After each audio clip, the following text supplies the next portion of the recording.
Bonjour à toutes et à tous. On est un peu triste ce matin, 11h40 pour cette dernière au nom de l'apéro. C'est un peu triste parce que, comme vous le savez, c'est le clap de fin après une petite semaine assez incroyable pour parler alimentation, souveraineté alimentaire, formation.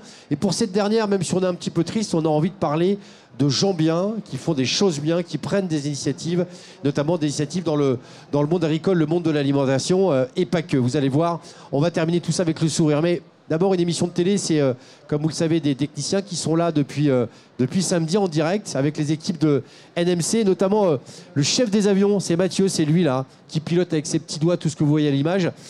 Mathieu, comment s'est passé cette semaine ? Super bien, vraiment excellent. Très belles émissions, très beaux animateurs, des invités extrêmement intéressants, on s'est amusé comme tout.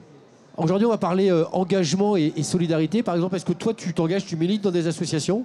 Oui, pour l'association de la Compagnie des Réals, pour une évolution positive du métier en fait. Voilà. Et on ramène du sens dans notre travail surtout. Voilà, et bon, on peut être professionnel et s'engager, c'est ce qu'on va voir tout de suite. Donc, une émission autour des solidarités, autour de l'engagement dans le monde agricole et l'agroalimentaire. C'est tout de suite. Et en fait, on n'est pas triste du tout, on est hyper content de vous retrouver. Générique.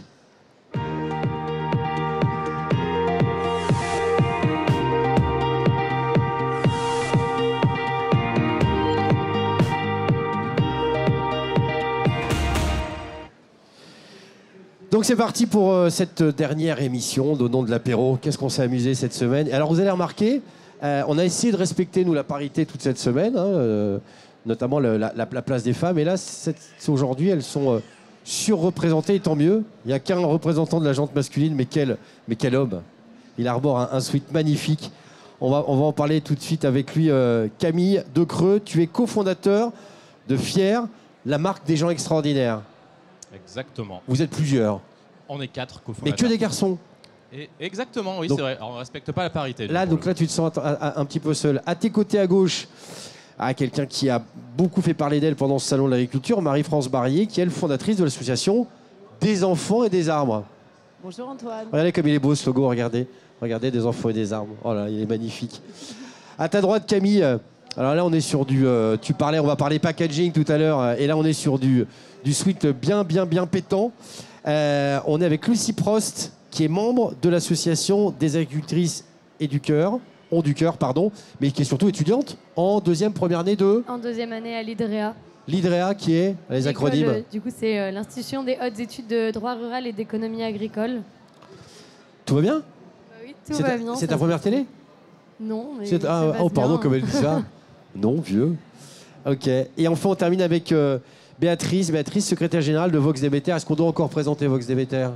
Ah oui, parce qu'effectivement, c'est une toute jeune association qui a été créée en novembre 2022 et qui a pour mission de porter la voix des femmes du monde agricole, ou même des mondes agricoles, puisqu'on a différentes sortes d'agriculture. Vous êtes si jeune que ça, 2022 ?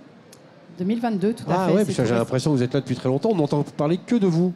Alors, effectivement, on a beaucoup entendu parler de moi parce que dans un ancien temps, j'ai été directrice de cette grande maison qui est le Salon d'agriculture. Donc, j'y ai travaillé pendant 20 ans, 9 ans en tant que directrice générale. Donc, vous imaginez bien effectivement que l'agriculture, elle est dans mon cœur, elle le restera. D'autant que je suis fille d'agriculteur et que cette cause m'importe, et encore plus la cause féminine.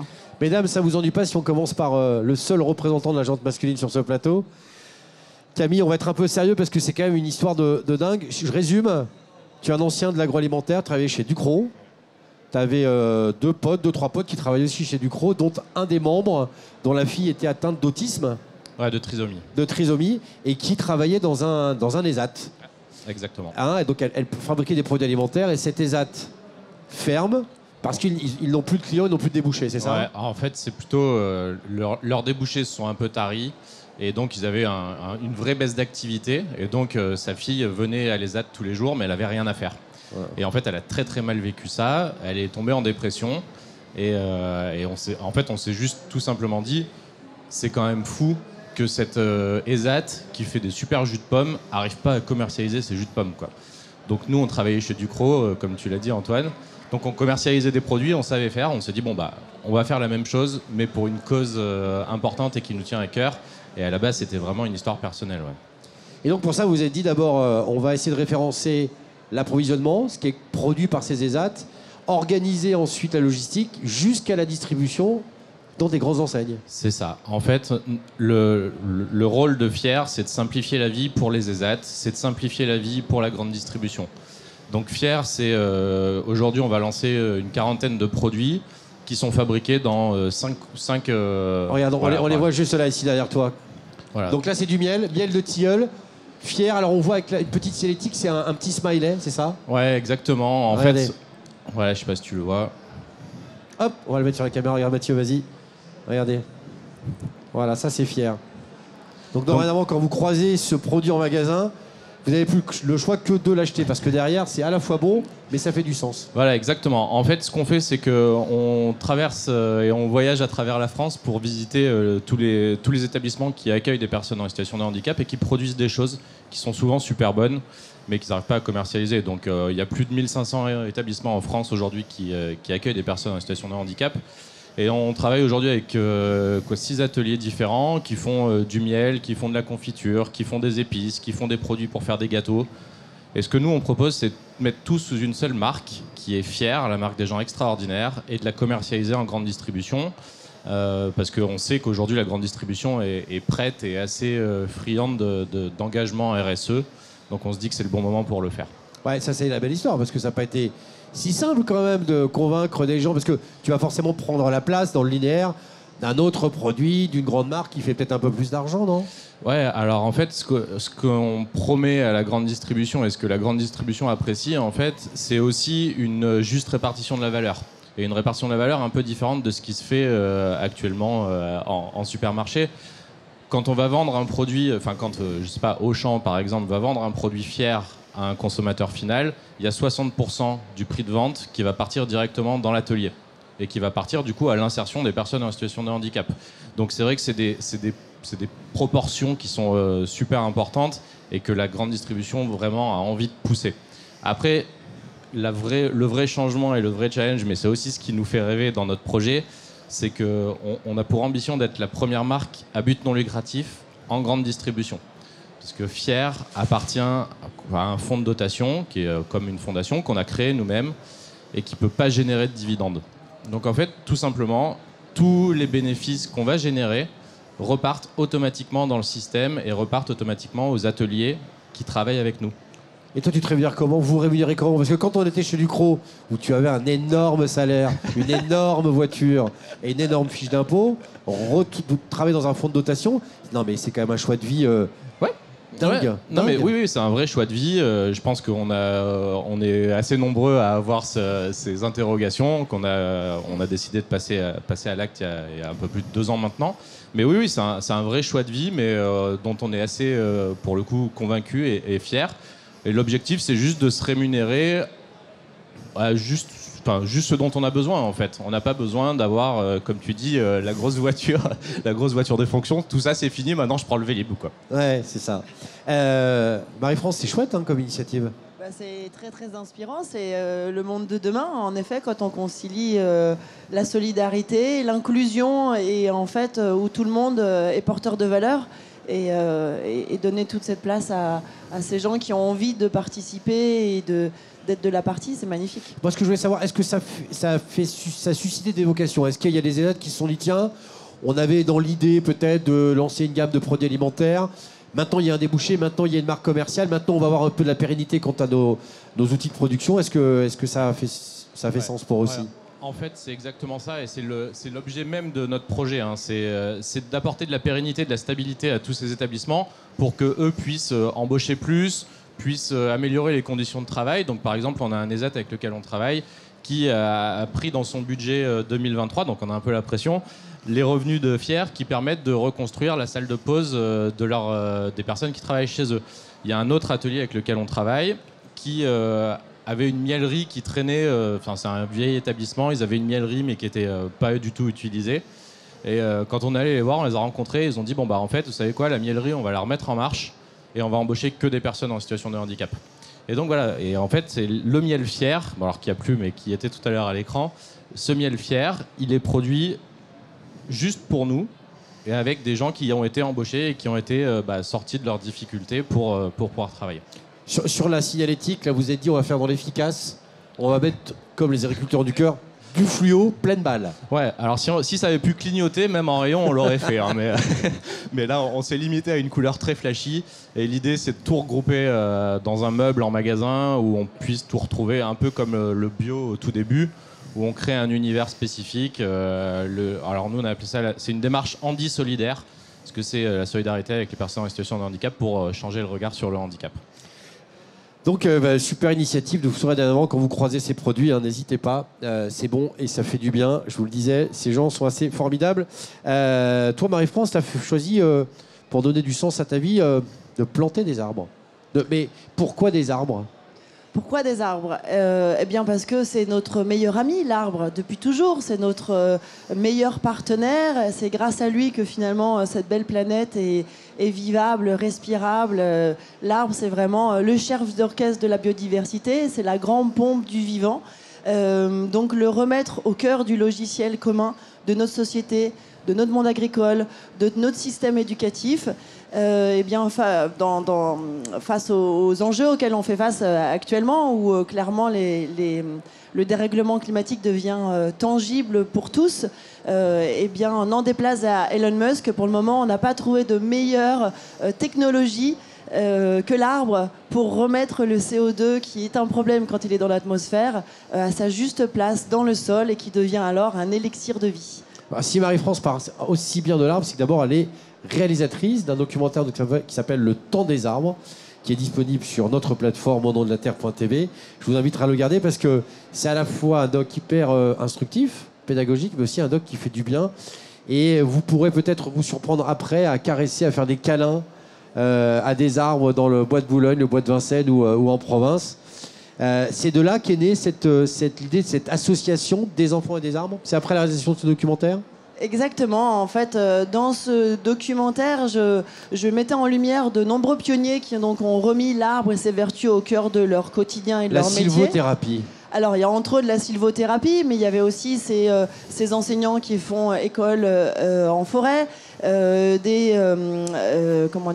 forestiers qui adaptent de nouvelles techniques de sylviculture dites douces, et bien sûr des agriculteurs qui ont décidé de remettre l'arbre au cœur du logiciel de production pour nourrir les sols, pour nourrir la biodiversité. Et dans ce documentaire, je relayais une étude qui disait que suite au remembrement et donc à l'arrachage de 750 000 km de haies depuis les années 50 pour agrandir les parcelles, pour déployer une agriculture plus mécanisée, et dite plus moderne, eh bien aujourd'hui on voit que l'arbre fait défaut et ses bienfaits font défaut et qu'il faudrait planter 25 000 km de haies par an d'ici 2050 pour atteindre les objectifs des accords de Paris. Actuellement, et au moment où je faisais le documentaire, les pionniers et les acteurs de cette filière que j'ai filmée arrivaient, pieds sur le plancher, à planter 3000 km par an. Quand 10 000 continuent d'être arrachés chaque année. On est très très loin de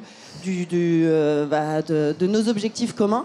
Et donc, j'ai eu le sentiment que c'était pas suffisant de balancer ces chiffres à des gens assis devant leur canapé qui, ma foi, n'y pouvaient rien. Et que d'où j'étais, j'avais vu que en explorant les territoires, en écoutant les acteurs, eh bien toutes les énergies, les idées, les envies, les acteurs, tout est là, mais il manque parfois une petite courroie de transmission. Et donc des enfants et des arbres qui invitent la jeune génération à planter des arbres avec des agriculteurs du territoire est là pour que cet enjeu devienne un enjeu de société, un enjeu collectif, fédérateur, et transgénérationnel, et ne deviennent plus la seule histoire ou affaire d'un monde agricole à qui on demande beaucoup, qui se réduit comme peau de chagrin, qui est fatigué, qui a besoin de sentir qu'on est à ses côtés pour l'aider à se réinventer. Donc comment ça se passe des enfants et des arbres ? On a une petite vidéo d'une petite minute qui vous montre un peu ce travail pédagogique de ces enfants qui vont replanter des haies, celle-là même qu'on a retirée il y a une petite dizaine d'années, qu'on fait encore malheureusement aujourd'hui. On regarde.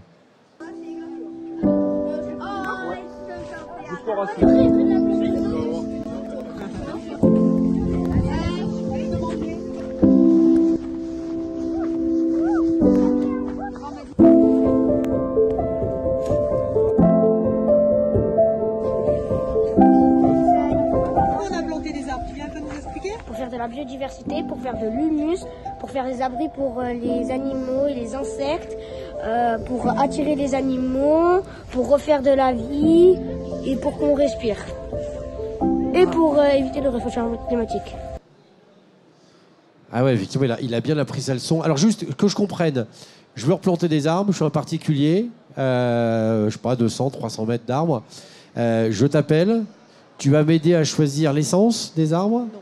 Pas du tout. Pas du tout. Parce que moi, en partie, mais nous, on ne plante que avec et chez des agriculteurs.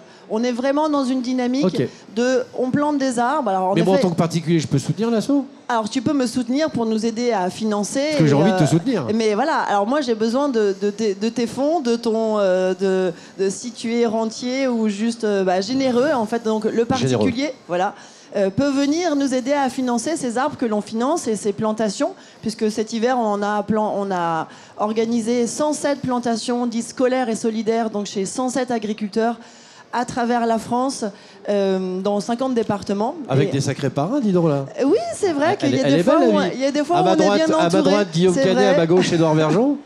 Bon, c'est pas à chaque fois. J'aimerais les embarquer à tous les coups. Ils sont parrains de l'assaut, c'est ça? Édouard est parrain de l'assaut, et puis Guillaume est l'excellent parrain de Terre de Liens, une magnifique association avec laquelle on va collaborer prochainement. Mais bon, ce sont des acteurs, et en fait, avec Édouard, on se rejoint vraiment sur cette idée de réconciliation. C'est-à-dire que nous, dans notre dynamique, on est vraiment dans cette... on veut accompagner le monde agricole à pleinement se réconcilier avec le vivant, à refaire équipe avec le vivant dans sa grande diversité. Et on est là aussi pour que la société civile se réconcilie avec le monde agricole et refasse équipe. Et donc, on veut créer des synergies entre ces acteurs majeurs de demain, ceux qui nous nourrissent, qui sont les plus importants de nous tous. Et l'idée, c'est de le rappeler à la jeune génération.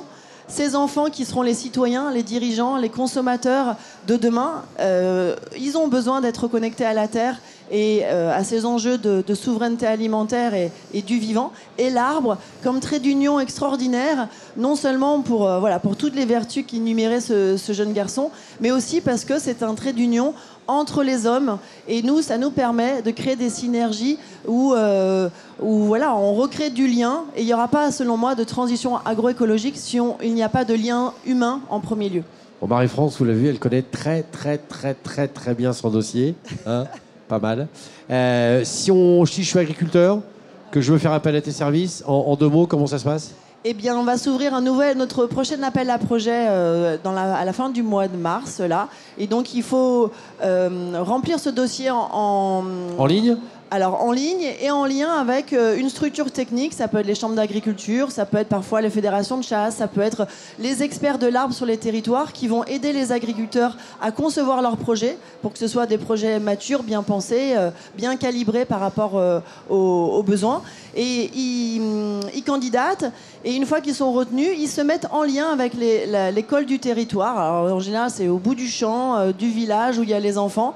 Et on les accompagne dans la dynamique. Oui, parce qu'il y a les cours le matin pour leur rappeler ce que c'est qu'un arbre, le bénéfice de l'arbre. Et ensuite, projet pédagogique jusqu'au bout, l'après-midi, ils vont replanter. Les enseignants qui acceptent l'invitation des agriculteurs du coin, qui leur disent « Moi, je veux faire partie des enfants et des arbres, vous en êtes ?» En général, c'est un grand oui, puisque pour les enseignants, c'est bingo quand même en termes de démarche pédagogique. Mais eux s'engagent à travailler ces thématiques sur toute l'année.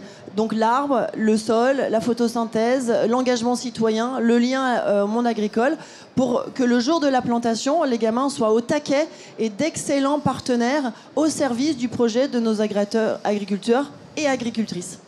Voilà, donc si vous avez envie de revoir pousser des haies qui d'ailleurs façonnent notre paysage, parce qu'on l'oublie de le dire aussi, esthétiquement c'est quand même, en plus des vertus évidemment écologiques, c'est d'abord très beau. La beauté, là, le bocage, les haies, c'est magnifique. Mais qu'est-ce qui se passe? Les agriculteurs ont du cœur. Pourquoi c'est pas les agricultrices ont du cœur? Je sais pas foutre le bordel, mais c'est pas très inclusif ça. Est-ce que ça fait l'objet d'un débat au sein de l'association? Non, parce que quand on parle agriculteur, c'est au large sens du terme, c'est agriculteur et agricultrice. Donc c'est vrai que... Non, je voulais faire le malin, mais... donc toi, tu es, donc on l'a dit, étudiante et membre de l'association Les Agriculteurs Trices ont du cœur. Et elle fait quoi, cet asso? Alors du coup, elle a été créée en 2020 suite à la crise sanitaire. Et on cherche à mettre en lumière ce que fait de mieux le monde agricole, dans une émulsion vraiment pour pouvoir stimuler au niveau des médias, sur les réseaux sociaux, beaucoup de relais aussi par les écoles, de toutes les bonnes actions menées par les agriculteurs. C'est ça. Ouais.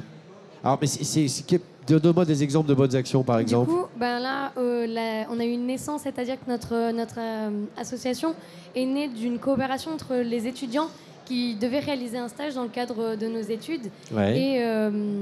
Et notre ancien directeur qui a souhaité justement qu'on se mobilise pour pouvoir aider les banques alimentaires, parce que c'était dans un temps où il manquait de dons. Et en même temps, les agriculteurs, eux, souhaitaient donner une partie de leur récolte au profit des banques alimentaires. Donc nous, on a été tout simplement amenés à collecter et à diffuser autour de nous le maximum de messages en disant on a besoin de vous, les agriculteurs, on sait que vous avez un grand cœur, on a besoin justement de votre aide pour les banques alimentaires, pour aider les familles qui étaient en difficulté, pour aider les personnes notamment seules. Pendant le Covid, hein, c'est Notamment, ça. c'est ça, suite au Covid, c'est là d'où est partie notre naissance. Actuellement, on regroupe 100 membres depuis 2 ans. Donc 100 agriculteurs, c'est quand tu dis 100 membres, c'est 100 agriculteurs qui vont participer à des actions. Quand je parle de membres, ça peut être autant des agriculteurs qui sont engagés, autant par exemple des étudiants comme nous, ou des personnes qui veulent adhérer à l'association pour nous soutenir. Donc après, du coup, ils peuvent nous soutenir pour plusieurs sortes d'événements, c'est-à-dire plusieurs actions. On est parti du don alimentaire, mais on ne fait pas que ça. On souhaite s'étendre à tout ce que peut faire de mieux le monde agricole, justement. Donc on a aussi des jardins de campagne solidaires qui sont tout simplement, le principe, c'est qu'un agriculteur puisse donner un petit bout de sa parcelle collé à une commune, à un village, et que le maire puisse organiser avec les familles la plantation de légumes, de fruits de cette petite parcelle pour pouvoir nourrir les familles, avoir une qualité de fruits et légumes, que ce soit accessible aussi pour les familles qui sont défavorisées, et même pourquoi pas, s'il y a une surproduction, les donner aux banques alimentaires de la région. J'ai vu 945 tonnes, c'est la quantité de produits agricoles offerts par des agris et des entreprises de l'agroalimentaire lors de l'opération Agri-Défi. C'est ça, donc les grandes collectes alimentaires... 945 tonnes, c'est pas une paille, c'est beaucoup, beaucoup. C'était l'année dernière, effectivement, c'était beaucoup, c'était une belle réussite. Et surtout, pour le profit des banques alimentaires, c'était génial. Mais cette année, on aime beaucoup les défis. Comme vous pouvez le voir, les petits agri-défis sont des défis sportifs réalisés sur les réseaux sociaux pour qu'on puisse motiver le don aussi, pour que les grands mécènes puissent voir qu'on est actifs, que les agriculteurs sont là, ils sont bien souvent isolés. Mais nous, on souhaite justement les mettre en avant de la scène parce qu'ils ont besoin de visibilité, ils font plein de choses. Et c'était 945 tonnes reversées aux banques alimentaires avec de nombreuses denrées alimentaires. Mais cette année, on a refait cette émission qui nous permet de collecter sur toute une année les dons. Et on est arrivé à 189 tonnes, du coup, mercredi soir, offert aux banques alimentaires. Il est encore temps pour ceux qui souhaiteraient donner, là Bien sûr, il est toujours temps. On a toujours besoin de vous. On a autant besoin de personnes motivées que de dons. Donc n'hésitez pas à aller sur notre site internet lesagriculteurs.fr pour tout simplement soit adhérer personnellement, parce que si on n'est pas agriculteur, il est tout simplement possible de participer, de soutenir aux actions. Donc tout simplement en adhérant personnellement, ou pour une entreprise en adhérant d'un point de vue aussi de l'entreprise, et aussi de pouvoir parrainer les actions qu'on déroule tout au long de l'année. On le voit, les femmes s'engagent énormément dans le monde agricole, Béatrice. Alors les hommes aussi, mais là aujourd'hui ils sont sous-représentés, mais on voit que les femmes, elles sont moteurs dans plein de bonnes actions, pas que dans la vie agricole, mais bien au-delà. Allez-y. Je suis ravie d'entendre effectivement ce mot de femme moteur, parce qu'effectivement les femmes sont déjà présentes, mais pardon, elles le sont depuis tout le temps, elles étaient parfois derrière l'agriculteur. Dans l'ombre, voilà. On était souvent... je suis issue de famille agricole, j'en sais quelque chose. J'ai failli en prendre une. La femme est effectivement souvent aux manettes. Elle fait beaucoup de choses et très humblement ne le fait pas suffisamment savoir. Donc j'ai, au travers de l'association Vox Déméter, qui a été créée par Anne Dumonet-Leca, ex-présidente de l'association des communicants du monde agricole, qui regroupe plus de 300 entreprises. Et à titre purement amical, j'ai eu envie de m'associer à elle pour faire entendre la cause féminine de manière générale, mais surtout la cause des femmes des mondes agricoles, puisqu'on parle de tout type d'agriculture, c'est très important. Du champ à l'assiette ? Du champ à l'assiette, mais surtout qu'on parle à la fois de la production, transformation, distribution, et aussi bien d'agriculture durable, agriculture conventionnelle. Il y en a effectivement pour tous les genres et on donne la place à tout le monde. Surtout, ce que je souhaite dire aussi, c'est que quand on veut que les femmes s'engagent en agriculture, souvent c'est aussi une affaire d'hommes. Donc on donne la place aux hommes qui aiment les femmes, qui les poussent et qui les soutiennent à prendre des responsabilités. J'ai eu peur. Vous êtes fille d'agriculteur ou agricultrice vous-même? Alors non, je suis fille de famille agricole dans la Marne. Ouais. Toute ma famille depuis des générations en polyculture, élevage. Non, moi j'ai pris un autre cap puisqu'effectivement j'ai été directrice du salon d'agriculture. J'y ai travaillé pendant 20 ans. Donc ce qui, vous êtes chez vous là ici, c'est à vous. C'était vous là ici. C'était moi et je suis restée forcément attachée à ce superbe événement. Et j'ai de ce fait l'envie que de plus en plus de femmes s'engagent dans l'agriculture et de manière générale. Parce que pour avoir connu effectivement cette situation, c'est que sans vouloir faire de procès d'intention, quand on prend certaines responsabilités, c'est pas forcément simple. Quand à 34 ans, j'ai été nommée directrice du salon, première question du journaliste, vous êtes une nana, vous êtes jeune, ça va pas être facile. Très sincèrement, ça n'a pas été compliqué. Dans la mesure où je savais quand même à peu près de quoi je parlais, venue du milieu agricole, et puis j'étais quand même sur le salon depuis 11 ans. Mais alors, je reconnais que ce n'est pas toujours facile. On voit qu'il y a la révolution est en marche, notamment nous qui allons beaucoup dans les... On recevait une MFR cette semaine et dans les lycées agricoles, la moitié des effectifs sont féminins, ce qui n'était pas forcément le cas avant. Et Mathieu, tu peux peut-être remettre à l'antenne le graphique qui était intéressant, c'était sur la part des femmes à la tête d'exploitation agricole. On voit qu'elle est en train de gentiment grandir, mais c'est pas non plus spectaculaire. Hein. La part des hommes, évidemment, baisse. Celle des femmes, je crois qu'elle représentait au début des années 70 seulement 7%. On est à peu près aujourd'hui à 27-28%. C'est quoi les freins? C'est quoi les freins pour les femmes aujourd'hui? Trop dur de concilier vie d'agri et vie de mère de famille? Alors effectivement, pour être moi-même maman, je reconnais que c'est pas toujours évident de prendre des postes à responsabilité lorsque l'on a de jeunes enfants et des métiers prenants.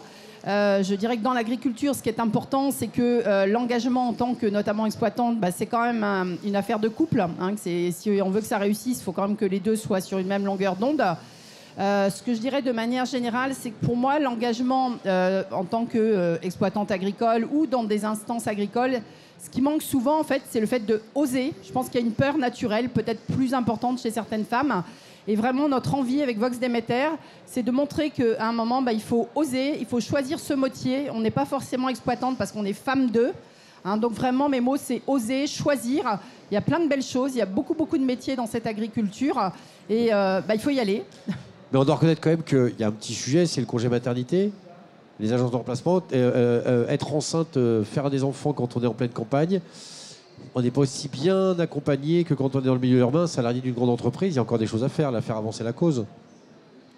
Oui, alors effectivement, dans certains cas, le fait de dire oui, la femme est enceinte, donc elle va avoir des arrêts réguliers, ça fait partie de la vie. Et comment on fait quand on a une exploitation bovine, par exemple?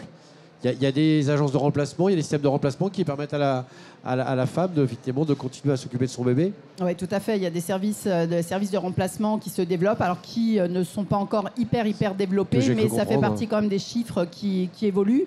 Et puis, je pense qu'effectivement, l'un des sujets aussi un peu compliqués, c'est qu'on a tendance, avec cette tendance parfois judéo-chrétienne, de dire la dame, c'est elle qui assume tout. Alors la maternité, effectivement, il y a qu'elle qui peut l'assumer, mais il y a quand même une implication des hommes de plus importante dans la gestion des enfants, ce qui n'était pas le cas il y a encore quelques années, et qui n'est pas encore le cas dans certaines familles. Hein. Moi, je peux dire personnellement, j'ai une famille avec plusieurs sœurs, et qu'on ne gère pas ça de la même façon. L'autre sujet dont on doit parler, qui ne doit pas être un tabou dans le monde agricole, c'est le sexisme, le machisme. Pour le compte de France Télévisions, on est en train de préparer une grande émission dédiée aux femmes dans la terre, avec 4 jeunes agricultrices qui ont décidé de reprendre l'exploitation de leur père, malgré le fait que le père avait essayé d'en les dissuader. Et on suit une jeune fille dans le nord de la France, en Picardie, qui est dans la grande culture, qui fait de la pomme de terre et qui nous explique que les réunions aux coopératives sont parfois très compliquées. Elle en souffre terriblement. Alors je le savais, mais ça m'a été confirmé dans différentes conférences cette semaine. Je pense que l'organisation où il y a le moins de femmes, c'est effectivement dans les coopératives. Alors, j'ai eu plusieurs analyses dans tout ça. Alors, certains me disent, quand on propose aux femmes de prendre un poste, dans certains cas, elles se disent, est-ce que je peux y aller? Et puis, elles se posent la question, elles répondent après. Et sans vouloir être désagréable avec vous, messieurs, mais ce qui ressort souvent dans les remarques, c'est que les hommes disent oui et voient après s'ils sont compétents.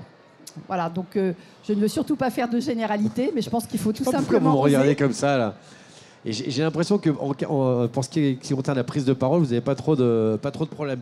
Vox Demeter, il y a beaucoup de travail, plus que dans n'importe quel secteur d'activité. Le monde agricole a encore plus de chemin à faire que pourquoi le monde de l'industrie automobile, ou pas du tout? Non, pas forcément, parce qu'il y a des métiers au-delà de l'agriculture qui ont effectivement une part de sexisme ou de métiers genrés.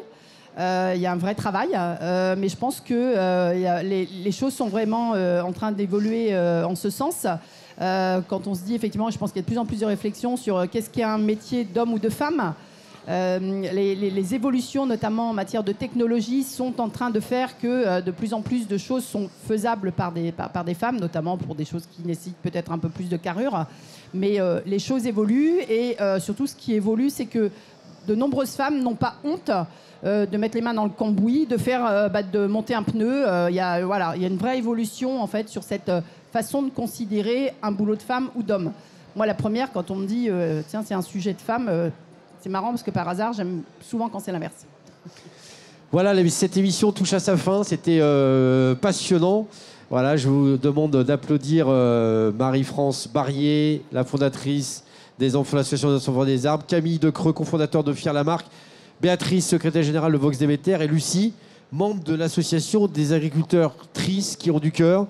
C'était la dernière de l'apéro. Je remercie encore toutes les équipes de la CMAE, les équipes techniques, Pascal, évidemment, le producteur de cette émission.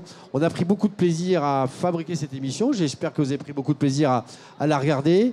Toutes ces émissions sont en replay sur aunondelaterre.tv, sur le site aussi, la chaîne YouTube Le Village Semence de la CMAE.